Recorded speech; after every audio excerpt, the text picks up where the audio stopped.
ನಾಟಿ style egg curry ಇದನ್ನು ಹೇಗೆ ಮಾಡೋದು ಅಂತ ತೋರಿಸ್ಕೊಡ್ತೀನಿ. 2 ನಿಮಿಷದಲ್ಲಿ ಬೇಗ ಪಟ ಅಂತ ಮಾಡ್ಕೋಬೋದು. ಇದಕ್ಕೆ ಬೇಕಾಗಿರೋ ಇಂಗ್ರೀಡಿಯೆಂಟ್ಸ್ ಏನಂದರೆ 2 ಪೀಸ್ ಈರುಳ್ಳಿ, 2 ಪೀಸ್ ಟೊಮೊಟೊ ಸ್ಲೈಸಾಗಿ ಕಟ್ ಮಾಡ್ಕೊಂಡಿರೋದು, 4 ರಿಂದ 5 ಹಸಿರು ಮೆಣಸಿನ್ಕಾಯಿ, 1 ಇಂಚು ಶುಂಠಿ, ಅರ್ಧ ಹೆಚ್ಚಲು ಬೆಳ್ಳುಳ್ಳಿ, 1 ಟೀ ಸ್ಪೂನಷ್ಟು ಜೀರಿಗೆ, 1 ಟೀ ಸ್ಪೂನಷ್ಟು ಮೆಣಸು ಮತ್ತು 1 ಹಿಡಿ ಆಗುವಷ್ಟು ಕೊತ್ತಂಬರಿ ಸೊಪ್ಪು. ಈಗ ಇಷ್ಟು ಐಟಮ್ಸ್ನು ಮಿಕ್ಸಿಲಿ ಹಾಕ್ಕೊಂಡು ನೀಟಾಗಿ ಪೇಸ್ಟ್ ಮಾಡ್ಕೊಳ್ಳೋಣ. ಸೊ ನೀವು ಪೇಸ್ಟ್ ಮಾಡ್ಕೊಬೇಕಾದ್ರೆ ಲೈಟಾಗಿ ಪೇಸ್ಟ್ ಮಾಡ್ಕೊಳ್ಳಿ, ಲೈಕ್ ಫುಲ್ಲು ಎಲ್ಲ ನುಣ್ಣಗೆ ಪೇಸ್ಟ್ ಆಗಿರಬೇಕು.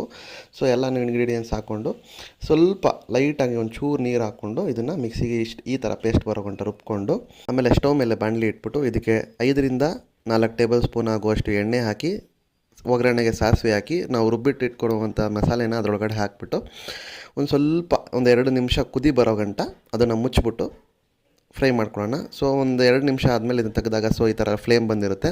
ಸೊ ಇವಾಗ ನಿಮಗೆ ರುಚಿಗೆ ತಕ್ಕಷ್ಟು ಉಪ್ಪು ಹಾಕ್ಕೊಳ್ಳಿ. ಸೊ ಸ್ವಲ್ಪ ಚಿಲ್ಲಿ ಪೌಡರು, ಸ್ವಲ್ಪ ಗರಂ ಮಸಾಲ, ಸ್ವಲ್ಪ ಚಿಕನ್ ಮಸಾಲ. ಸೊ ನಾನು ಎಲ್ಲ 10 ರೂಪಾಯಿ ಪ್ಯಾಕೆಟ್ ತೊಗೊಂಡಿದ್ದೀನಿ ಗೊತ್ತಾಗಲಿ ಅಂತ. ಸೊ ಲಾಸ್ಟಿಗೆ pepper powder plus egg curry ಮಸಾಲನ ಹಾಕೊಳ್ಳೋಣ.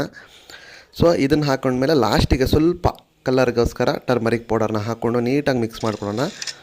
ಆಮೇಲೆ ಅದನ್ನು ನಾವು ಸ್ಲೈಸಾಗಿ ಕಟ್ ಮಾಡಿ ಇಟ್ಕೊಂಡಿರೋವಂಥ ಮೊಟ್ಟೆಯನ್ನು ಅದರೊಳಗಡೆ ಹಾಕ್ಬಿಟ್ಟು ಅದನ್ನು 2 ನಿಮಿಷ ಕುದಿಯೋಕೆ ಬಿಡೋಣ. ಏನಾರ ಮಸಾಲೆ ಗಟ್ಟಿ ಆಗಿದೆ ಅಂತ ಅಂದರೆ ಸ್ವಲ್ಪ ನೀರು ಹಾಕ್ಕೊಳ್ಳಿ, ಪರವಾಗಿಲ್ಲ, ಏನಾಗಲ್ಲ. ಜಾಸ್ತಿ ಹಾಕ್ಕೊಂಡ್ರೆ ಟೇಸ್ಟ್ ಹೊಟ್ಟೋಗ್ಬಿಡುತ್ತೆ. ಸೊ ಇದನ್ನು 2 ನಿಮಿಷಗಳ ಕಾಲ ಮುಚ್ಚೋಣ.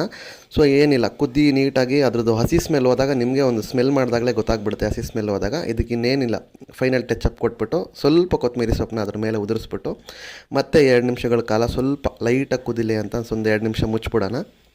ಸೊ ಅದನ್ನು ಮುಚ್ಚಿಬಿಟ್ಟು ಸ್ವಲ್ಪ ಲೈಟಾಗಿ ಅದು ಹಸಿ ಸ್ಮೆಲ್ ಹೋಗಿದೆ ಅಂತ ಗೊತ್ತಾದ ತಕ್ಷಣವೇ ಸೊ ನೀವು ಅದನ್ನು ಆರಾಮಾಗಿ ಮಾಡಿಕೊಂಡು ತಿನ್ಬೋದು. ಸೊ ಏನಿಲ್ಲ, ಇದಕ್ಕೆ ಚಪಾತಿ ಜೊತೆಗೂ ಚೆನ್ನಾಗಿರುತ್ತೆ, ಅನ್ನದ ಜೊತೆಗೂ ಚೆನ್ನಾಗಿರುತ್ತೆ.